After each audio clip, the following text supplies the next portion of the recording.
for the UNX News. Extraterrestrials, time anomalies, dimensions, remote viewing, UFOs, UAPs, and USOs, ghostly encounters, abductions, Bigfoot, and more.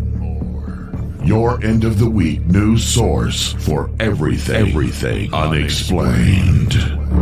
Here is your host for the UNX News podcast, Margie Kay.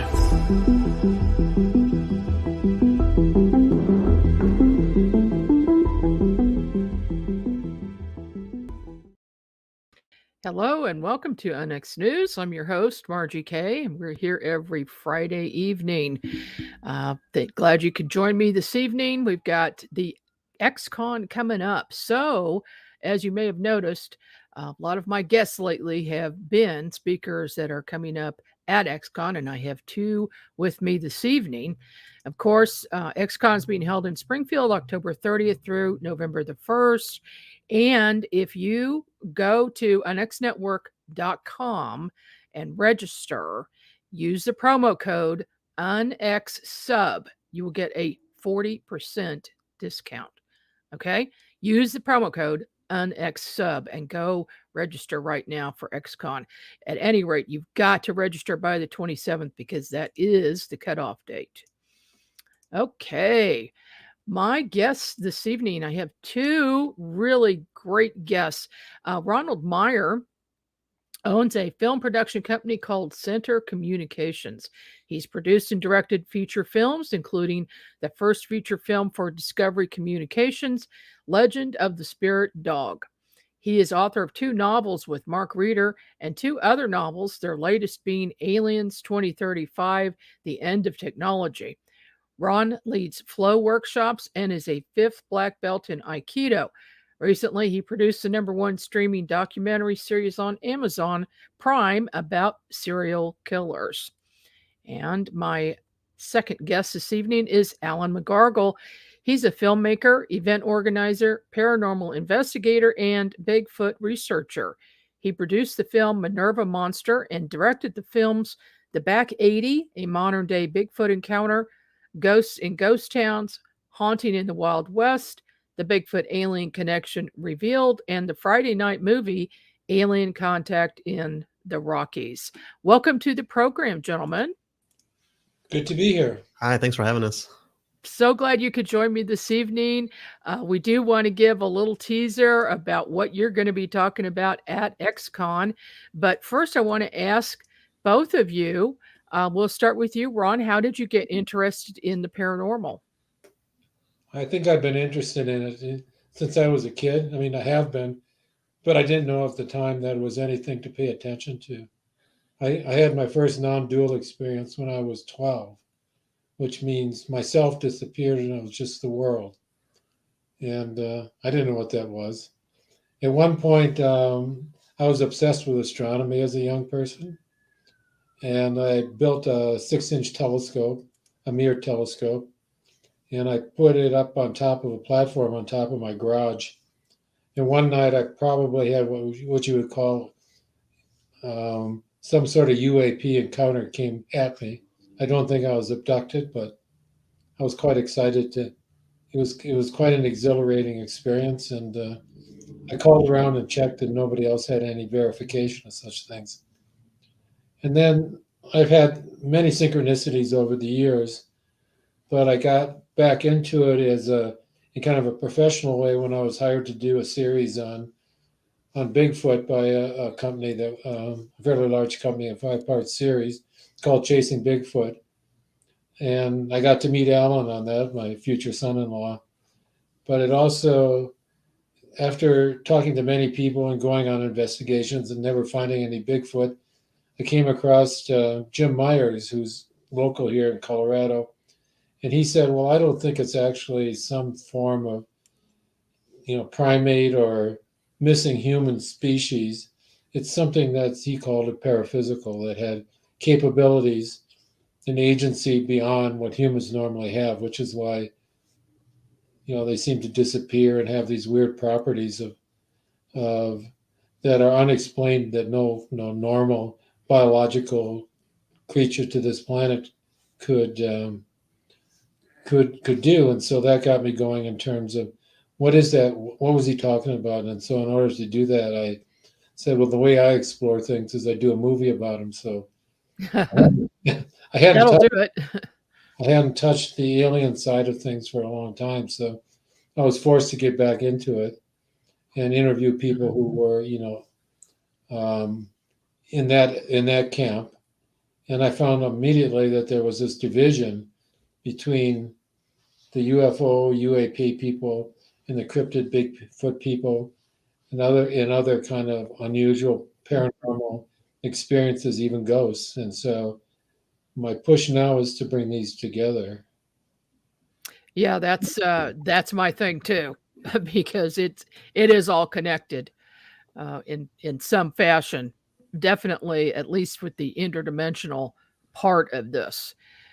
And I don't think you can separate them because there's too many investigations that I've done where you've got 2 or 3 of these phenomena and they're happening at the same time. So how can you separate them? Absolutely. Yeah. Okay. Alan, tell us how you got interested in the paranormal.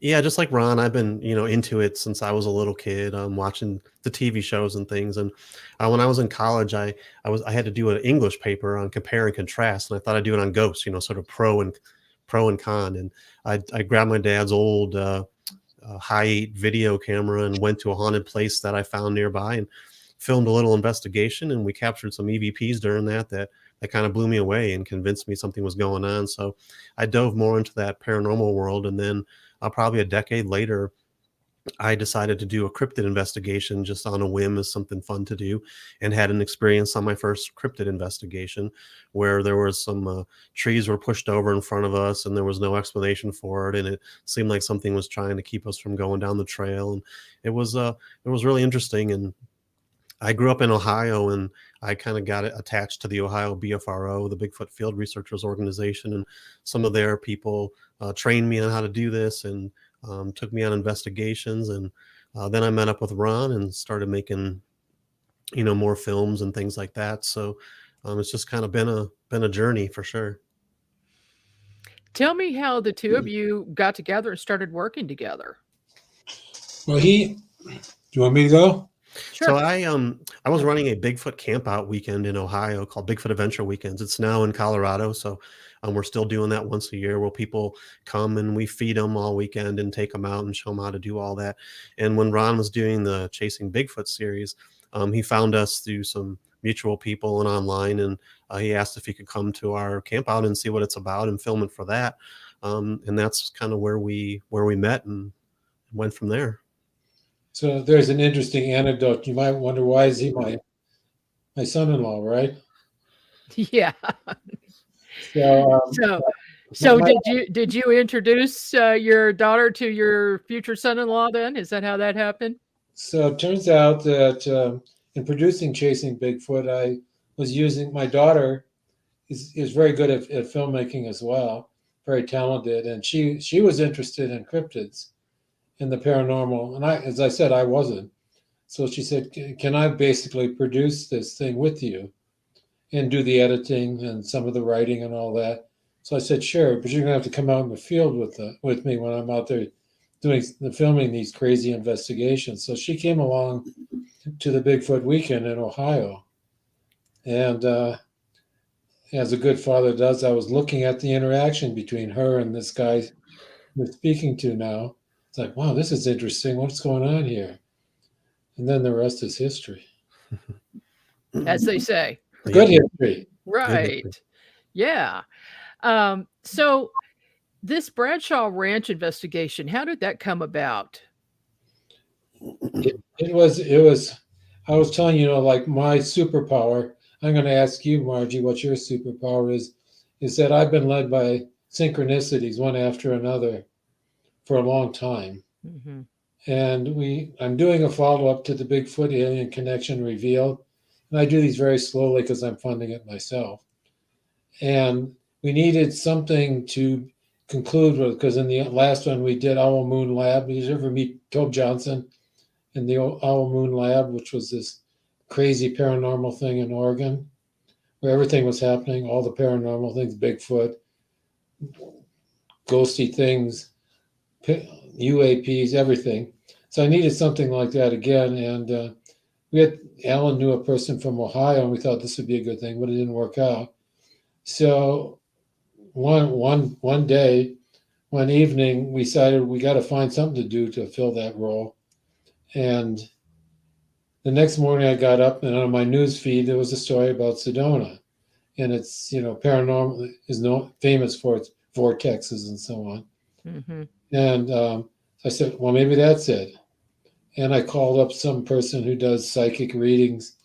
And he said, well, I can't help you out, but there was this woman here who is a Bigfooter. She was actually from California, now living in Florida. And she went to this place called Bradshaw Ranch. Let me give you her number. I called her. She said, yeah, I went there. I got spooked. There's a windmill there. It started turning. I said, well, Bradshaw Ranch, that's our answer. And I had never heard of it before.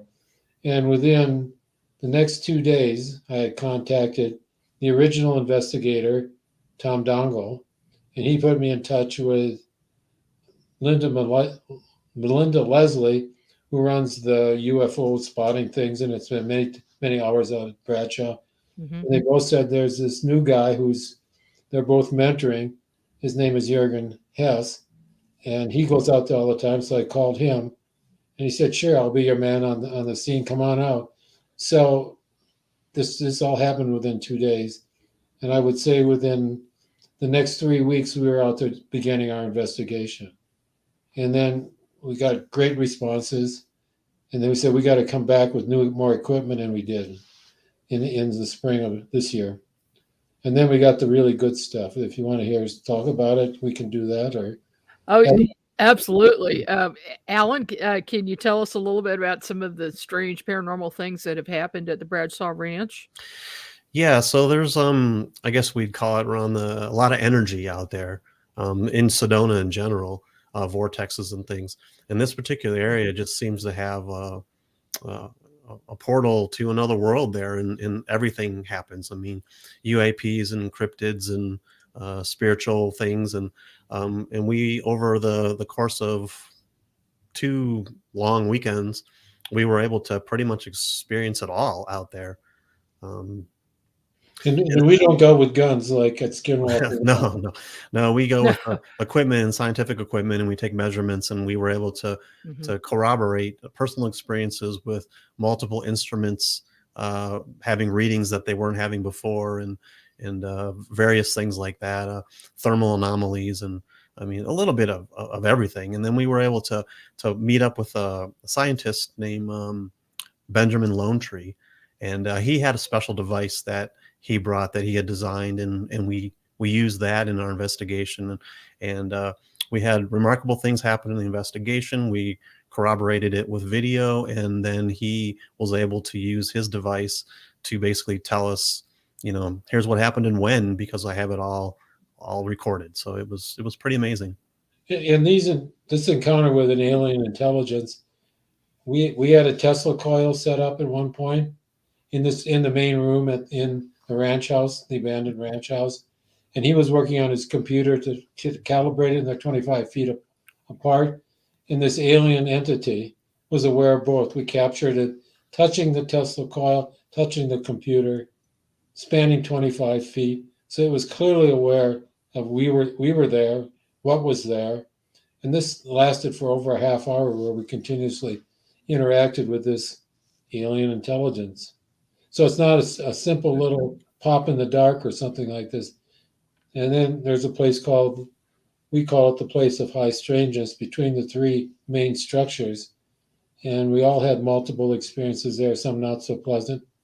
And this was over a period of multiple hours as well. So and then we captured it as a perfect pyramid on a trail cam. And I showed it to the forensic guy from MUFON. I said, "What's that?" He said, "Interdimensional portal." And I said, "Can you say more?" He said, "No." That's a little teaser of the stuff we're going to show you when we speak and elaborate on it. Yeah. And Alan he's been dying to see Bigfoot forever, and he finally did. So, yeah, Alan, what about that sighting? What was that like? Well, as with everything I've done with Ron, it's never what you expect. It was the last thing on my mind. But we were doing an investigation in the old Adobe building that's there on the property. That building's what, from early 1900s or so? Not early late 1900s, when Late, when they're going out there mining and looking for. yeah. So, yeah, we were in there and we were just kind of doing a regular paranormal investigation. We had the REM pod and the spirit box and, the whole 9 yards. And we were working with Jurgen out there, and he's been out there a lot. So I was kind of asking some questions and not getting a whole lot. And then Jurgen started talking and getting responses. So I kind of backed up. I was sort of leaned over. I kind of backed up and let him take over since it was working. And when I stood up, I find myself looking straight out the window. And it's dark out, and a little bit of light maybe from some stars and moon or whatever. But I noticed there's a figure outside, maybe, I don't know, 30 yards, 20 yards outside the window, and I'm just frozen. I can't speak, I can't move. I mean, we literally have a cameraman next to me, and I can't even tell him to turn the camera out the window because it's just mesmerized by it. And he happened to be filming me. I'm in frame, and you could see that this went on for close to 2 minutes, where I was just visualizing and watching this thing outside the window. It was pretty crazy. That is what happens when somebody sees something that's out of their normal frame of reference. The tendency is to just freeze and keep looking at it, and not to stop and go get a camera, because everybody says, "Oh, why don't you have a picture of that thing?" Whatever it might be. And the answer is because you're so shocked at what you're seeing, you can't. But you it was can't grab actually your more. camera. It was actually more than that. I mean, I've been in close encounters with Bigfoots. I've never had a full-on, visual sighting like this, but I've had close encounters many, many, many times. So it wasn't that I was surprised and frozen. There was something going on. There was a connection between me and it that caused me to freeze. Like I really couldn't move. And you can see in the video where I look down and I blink, and then I'm like staring. I'm like, I can't believe my eyes. So I keep kind of blinking and looking, and my eyes get real wide. And then when we were leaving that day, I was in the backseat of the car with Jurgen, and I was kind of describing what it looked like to me, because it didn't look like what I expected it to look like. And he says, "Have you seen the photo that I have?" And I said, "No." So he brings up this photo that he had taken on his phone, and You see it? yeah, a little bit. Yeah. And then immediately I was like, "That's it. Wow. Like, that is definitely it. Its head's out in front of it like that. Like it wasn't this big tall thing. It was more of a lurching kind of thing, Kind of almost hunched over. Yeah. So that was what was throwing me off. Hunch is what we call it. Hunching down like a football player. Yeah, it's like at the linebacker pose. Yeah. So as soon as I saw that, I was just cursing. Like, I can't believe, like, that's a picture. That is exactly what I saw. So that is wild. Absolutely wild. But there's one more aspect to that. So when we realized that, when he got out of his trance, I said, "Well, tell us what happened, what you saw." And so he described the whole event, and behind him, out of another window, a singular light, like an orb, showed up. And there's no electricity out there, of course, because it's been turned off forever. And it began syncing up as he spoke. And he said, and then it flashed, and the orb flashed at the same time. So it was aware. Oh, yeah, And definitely. we got that on camera for sure. So was there any telepathic communication with the ET entity or any other entities on the site? So Depends on who you are, but go ahead. yeah. So when we went back, this was the first visit that I had this happen. When we went back the second time, we met our friend CJ. She was just leaving the ranch while we were going down. So we convinced her to come back with us. And she said that, "I just saw it. I just saw that creature up on the hillside up there, maybe 30 minutes ago." So I said, "Take me there." So we went back down, and she took me up on the hill. It was the middle of the daytime. And we were both just kind of following our instincts on where to walk and where to go. And all of a sudden we're going up the hillside, and she's like, "Whoa, do you see it?" And she's like, "There's a shimmering thing right there." And I can't see it. For some reason, I'm not able to visualize these things. So I'm like, "No, I don't see it." So I walk over towards where she saw it. And I was like, "Right here?" And she's like, "Yeah, I just moved back a little bit." So I walked back a little bit further, and there was probably a waist-high fence there. So I stopped. I didn't want to cross the fence. And on the other side of the fence, there was a huge tree, almost like a weeping willow, like really camouflaging type tree. And I just knew whatever it is right there. I just can't get to it. I can't see it. And at that moment, from about here, my forehead up, the whole top of my head just tingled like electric shock. And I was, for maybe, I don't know, 10 seconds, I was just like that. And then all of a sudden it stopped. And I was like, "Whoa, what was that?" And I went back to where CJ was. I told her what had happened. And then we finished up for the day, and we went back to our Airbnb that we had. And I spent the whole night in a ball in the corner trying not to throw up. I was sick all night long from that. And I pulled myself together, and we met CJ the next morning to do some more investigation back at the ranch. And she said last night, because she's an intuitive and she has had, telepathic communications and things with these beings. She says, "They came to me last night and they told me that they tried to communicate with you, but you blocked it, and they didn't mean for that to happen to you. So you need to open your mind more." Okay.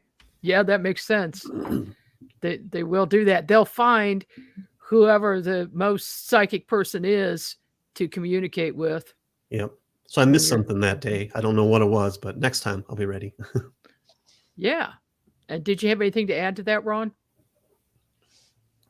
To that experience? Well, to any experience as far as telepathic communication goes. That's not my thing, by and large. Okay. As I said, my thing are these synchronicities that tell me what to do next. Uh-huh. Like for example, what the SLS device is? Oh yes. So I have one. And we're picking up these amorphic forms, not quite human. And something told me, take the blue laser, take the green laser, and poke at it and see if it sees it and interacts with it. He had a laser pointer in his pocket. Oh. And sure enough, it did. You could see it was aware of it.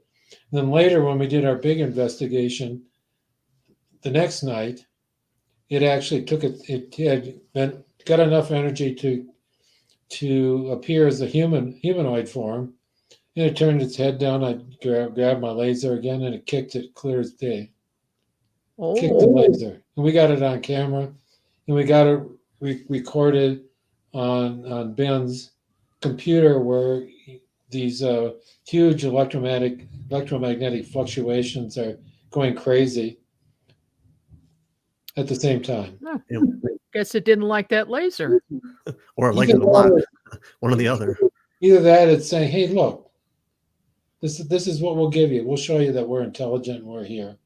We'll manifest as much as you can handle." Is more like the sense I got. It gives us a bone, as Tom Powell will say, for everybody to see and confirm that this is real. When did strange things start happening at that site? The history goes way back. It's even said that it goes back to the Native Americans who were contemporary with the Anasazi.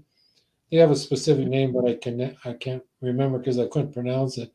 But there we got art wall paintings, etchings nearby, and there's one that shows the perfect UFO with a human being going like this, and down below is a Bigfoot looking at it. Oh my.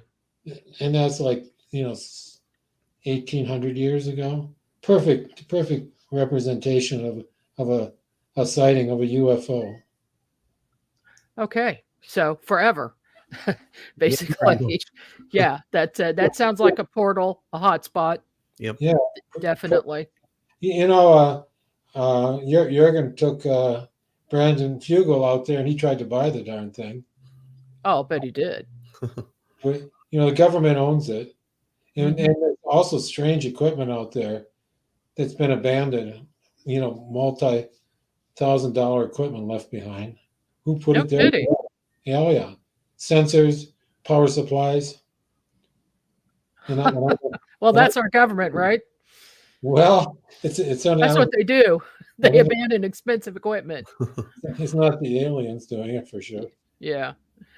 Okay, well, we are up on a break, and we'll be back right after these messages, and we're going to talk more about some other projects that Ron and Alan have been doing. We'll be back right after this. Are you thinking about purchasing a wood-fired heating or cooking appliance but don't know where to start? The new book, Wood-Fired Heating and Cooking, will guide you through the process and make the decision much easier. Find out about wood stoves, wood-burning fireplace inserts, masonry heaters, cook stoves, brick ovens, and more. Learn about operation and maintenance, buying and storing wood, even how to make your own charcoal. A bonus section includes delicious recipes for cooking in a wood-burning oven, grill, tandoori oven, or smoker. The wise homeowner, prepper, or homesteader will have the ability to heat their home with wood when the power goes out or to save money on increasing gas bills. Wood-fired heating and cooking is available at Amazon. Visit www.woodfiredpub.com for more information. That's woodfiredpub.com.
It's almost here, ladies and gentlemen. The UNX Network Year 2 anniversary at XCon 2023. XCon is being held this year from October the 30th to November 1st at the beautiful Oasis Hotel and Conference Center in Springfield, Missouri. Top speakers include host of America Unearthed, Scott Walter, plus Haley Ramsey, Sev Talk, UNX's very own Maureen Richmond and Dan Terry, Mindy Toutfest, Harriet McFeely, Forrest Crawford, and many more. And they're all coming to deliver new information on topics like UFOs, alien encounters, cryptids and ancient secrets, and real hauntings from the afterlife. Join us for the film premiere of A Haunting in Blue Hill. And don't miss the Mad Hatter Paranormal Halloween Bash, Banquet, and Costume Contest on All Hallows Eve, October 31st. So join us as we close out the 2023 conference season. Info and tickets are available now at unxnetwork.com. That's unxnetwork.com, and we'll see you there.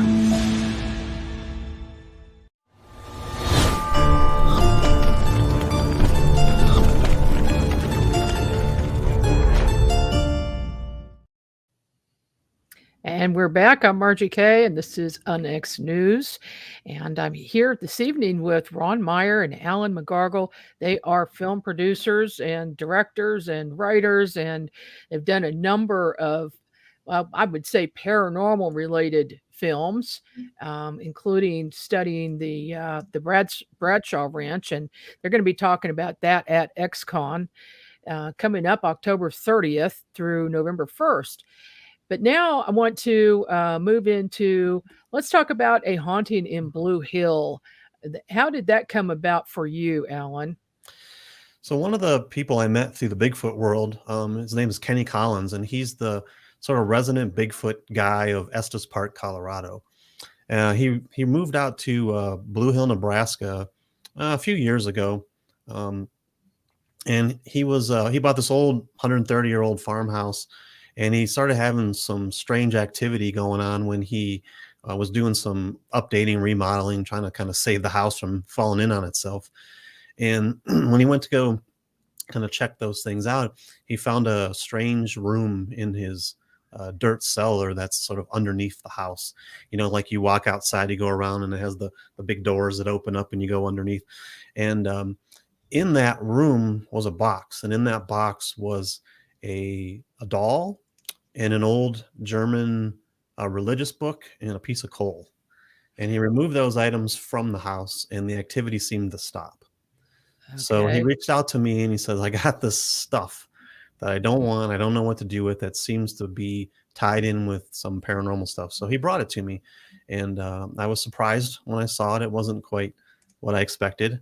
But it just, I immediately knew we have to dig into this. And of course, being a filmmaker, we grabbed the cameras and we started diving into this whole thing. And as we got further along, the mystery got bigger and bigger. And it really is truly the unraveling of a paranormal mystery that eventually led us back to his house in Blue Hill, Nebraska, where we had a really off the charts, phenomenal paranormal investigation that we captured things on camera that were very, very unexpected.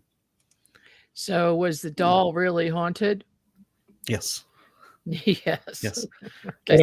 You got to wait to see the movie. Right. Yeah, I've got to wait to see the movie. Yeah. Well, I had a couple of haunted dolls myself. I had my own baby doll that I had when I was a little kid. I had kept that, and I had it in my sewing room forever. And one day I went in the sewing room and the dress was off of the doll, and nobody goes in that room. And I'm like, what's going on here? So I put the thing back on. I thought, oh, my husband's playing a joke. So I asked him about it. He says, no, I didn't touch the doll. And so a few weeks later, I go in the room and the doll has changed positions. It's one of those old hard plastic dolls that has the arms and legs that you can move up and down. Well, the arms were completely up and the dress was half off again. I'm like, okay, this is ridiculous. So I went in, I put it all back and went back a week later. It's across the room on top of another bookshelf with no clothes on.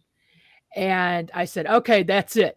That something has decided to haunt this doll, to inhabit the doll. Now, I've seen other haunted dolls, and I know that the spirit of a person who's passed over, usually a little girl or something else, can inhabit, that doll. Right. But for me, it was my doll, and I'm not dead yet. So I could not figure that out. And even though I'm an investigator, I just didn't want it in the house anymore. And believe it or not, one of my daughters wanted the doll, and she took it. So I don't know what's going on with it now. Yeah. But, well, that's one of the things that our investigation took us to was we met a few haunted doll collectors, and we talked to them and met some of their haunted dolls, and then they gave us their opinion on ours, and we really kind of dug in and tried to get to the bottom of all this. And we were able to talk to a lot of these paranormal experts, I guess you'd call them. We interviewed April Slaughter and David Weatherly and Richard Estep, and we worked with Rebecca Blackburn and Carrie Burgeon, who are haunted doll collectors. And then our paranormal team was on the scene too. So it's really kind of a combination of learning about all of this and following along as we investigate and try to unravel this whole thing. absolutely. Now we've got the trailer here for the movie. Let's just go ahead and show that.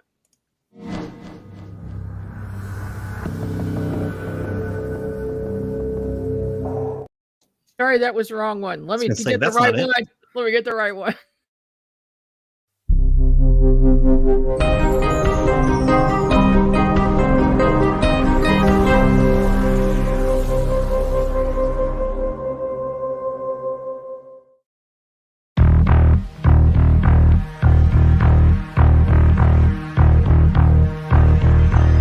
In the heart of Nebraska, a paranormal disturbance has been uncovered. As this mystery unfolds, strange objects are discovered.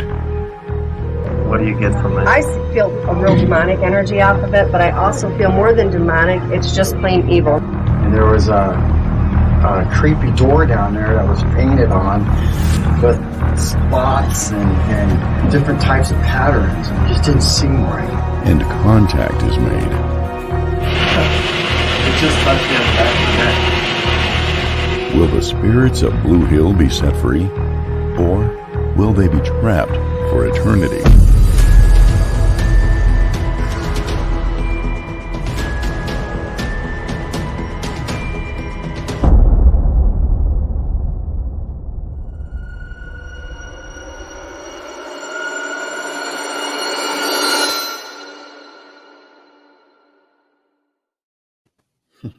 I really like the sound effects in that. Yes. Who was working on that? That was a combination of me and my wife Anna. Uh-huh. Yep. My daughter. His daughter. Not so. Yeah, good stuff. Okay, well, let's switch over to the Bigfoot of Bailey, Colorado. What's that about, Ron? Well, you had the teaser. Should we play it? Yeah, let's go ahead and do that.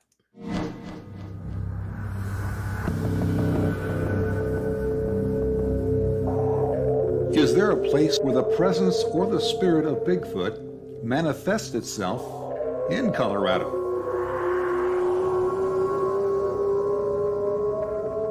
A place where Bigfoot encounters increasingly lift the veil to a greater reality. And so we walked over to the tree. I got my hands on it, my eyes are closed, and I presume yours were too. Yep. And I looked over like this, and I thought, oh my God, here's his shape. Big shape, typical Bigfoot, head, shoulders, standing probably 1.5 feet above you. We think we have found such a place of high strangeness and perhaps help create the Bigfoot of Bailey, Colorado. Can you see it? Yeah, it's not Ron. No. See that? What's going on? It's like in the tree. That's an interesting tree right there. Is the tree itself magical, as the native Utes thought? Or had our joint consciousness cohered and conjured an inexplicable experience to be shared with the world?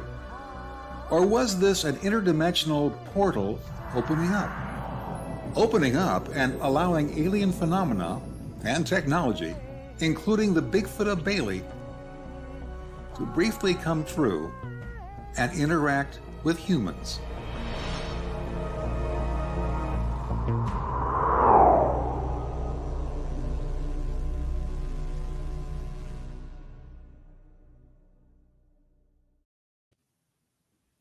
Now, I watched that film. It was absolutely fascinating. How long did it take you to research the site and complete the film there? Half a year? Mm-hmm. Yeah, we've been familiar with that spot, that location for quite a while. We've gone up there and done some other projects there and things. So we were really familiar with it, and we had, the people that worked there guiding us to helping us identify where these things were happening. So this one came together pretty quick. When I saw that Bigfoot, and I said to Ellen, there's a creature behind you. And not only was the Bigfoot there, it was kind of like a shadow figure and it was orangish. He was waffling in and out of existence, kind of like on a transporter from Star Trek. And when I said there's a creature behind you, what did you say? I said, I know. I never turned around, but I could tell there was something right behind me. I could feel the energy from it. And like Ron said, it looked like I was kind of in and out, and that's how it felt. There were things happening and noises happening that weren't happening there. They were happening somewhere else, but I was experiencing them like I was wherever this other place is. Uh-huh. So do you think that is a portal? It's certainly a conduit to something. There was at the last Bigfoot thing, there was a young gal, a teenager, and they would go in groups of like 3 to put their hands on the tree from his weekend. And she came and spoke to me and said, I traveled to outer space when this happened. I didn't have a body. I was traveling all over. I said, that's fantastic. She said, no, once I never want to do that again. Yeah. Well, is this another one of those hot spots where all sorts of things happen? UFO sightings, ghosts, Bigfoot? Yes. Okay.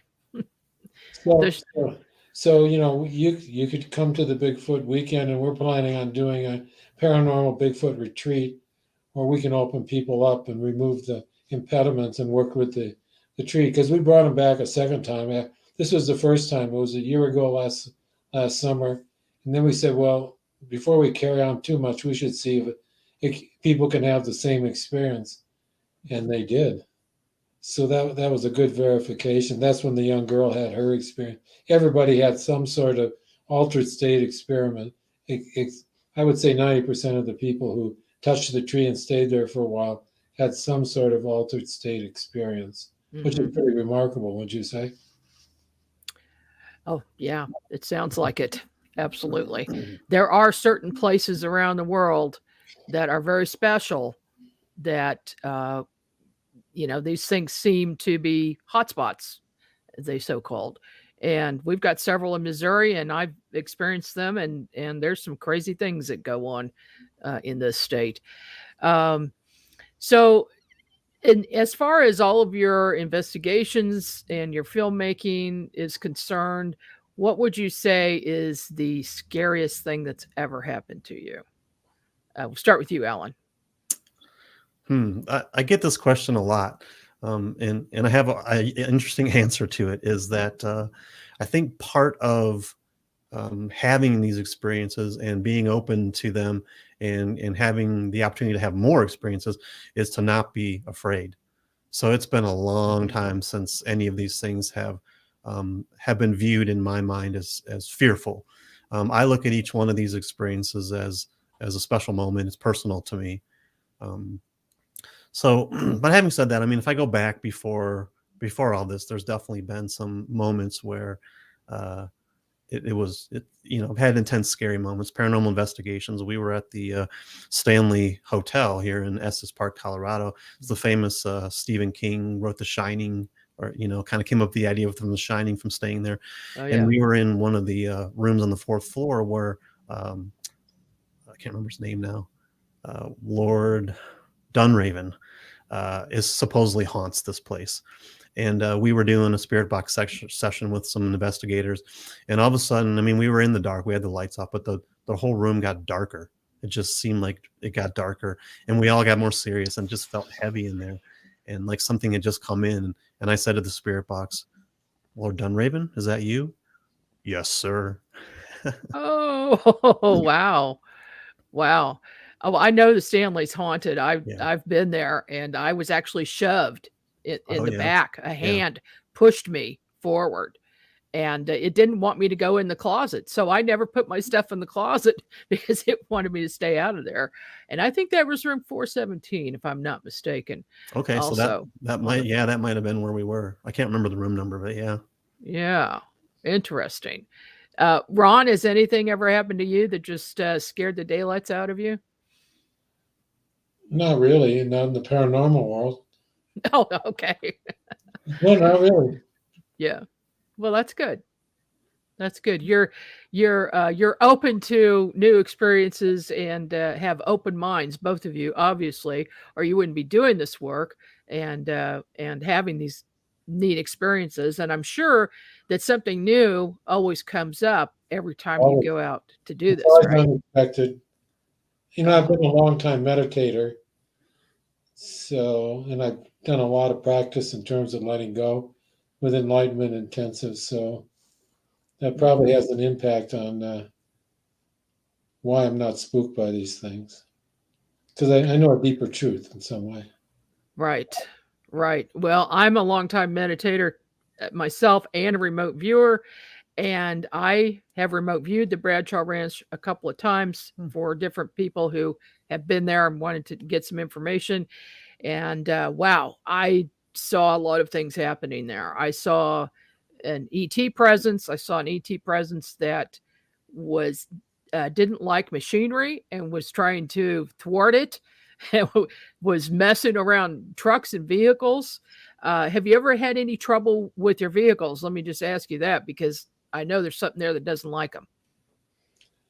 No vehicles, but we've had a few interesting things with equipment for sure. Like Alan's camera froze up, which shouldn't freeze up in the way it did, right, Alan? Can you think of anything else that technologically was weird? No, not like a malfunction. I mean, we definitely captured things like in the thermal and stuff that we knew right away something unusual was happening. But no, not too much. I think we got lucky in some ways. Did you ever have batteries drain for no reason? Yeah. Not there, but we definitely have had that before, for sure. Have had. In other places, yeah. Yeah. So, okay. I'll give you one interesting. So, the reason I wanted to do Bradshaw is that I wanted to come at the end of the update on the Bigfoot alien connection revealed, and I want to bring in the superhuman power that humans are always present when you have these experiences, right? Yeah. Are they? Is the place haunted if there's no human to experience it? You know that question. Mm-hmm. The old, is there a sound if a tree hits the floor in the forest? Right. Right, and so I think that the human being is very critical to all these paranormal experiences. There aren't any without human beings. That's my hypothesis. So anyhow, I needed something to segue from in this new movie from when I'm talking about the superhuman capabilities, like remote viewing is one of them for sure. And I didn't know how to end it because I was going to use Bradshaw Ranch, which would parallel Owl Moon Lab, which was the ending. So we had done at first year of Phenomenon, we had done an investigation right next to Tom Winterton. Said, go here, pinged us and said, you'll be on the edge of the property and you can, do stuff. And we had a UAP show up. Skinwalker Ranch. Skinwalker Ranch, yes. Okay. And Alan had a time slip. He can't remember what he did, but it's on camera. And I thought, well, how am I going to get to this superhuman aspect? Because I'm stuck with Skinwalker Ranch now, and these are the synchronicities that show up. The person who was at Owl Moon Lab came up to me and said, "We're learning remote viewing, and our teacher's here. Would you like to meet her?" I said, "Sure." And then she said, "I hear you." We invited. And I thought it'd be a nice full circle to bring Tobe Johnson and his wife to go back to Skinwalker Ranch where we had been before. He had never been there. And the woman says, "I know you're going someplace. I'd like to try." She teaches remote viewing. I said, "I'd like to try, see if I can remote review where we're going." I said, "Okay." And she said, "Don't tell me anything." And she went off and did a procedure that you probably know more about than I do. And then we all arrived at Skinwalker Ranch, and she pulled out these pieces of paper and precisely pretty much nailed what was there, including the fact that we had a little Tesla coil sitting out there on the ground. And so I said, "Well, you should interact with the being there, whatever's there, to the spirit." Was it spirit box, right? Yeah. And she did, and she's got a sense that it was very sad, whatever the entity was there. So there's my segue. It just came out of the blue within 2 hours. I have her remote viewing scribbles all right here in front of me. Oh, wow. So can you imagine? So that was the perfect segue. Remote viewing, and I got, who Charles Targ is, don't you? Oh, yes. Russell Targ? Russell, I meant, yeah. Yeah. So he did an interview with me. He doesn't do interviews, especially when they're soundbiting. He did anyhow. So I said, give me a lead into, that remote viewing is becoming the most accepted superhuman power. And he actually did. So he leads into it and away we go. And that's the end of the movie. Can you imagine it being any better than that? No, I can't. That's perfect. And you were talking about synchronicities earlier, so I see how this works for you. That's exactly right. So yeah. Oh my God, it got solved. I didn't have to do anything. I just had to follow this. Right, right. So what's next for both of you? Ellen, do you have projects you're working on together, or how is this working?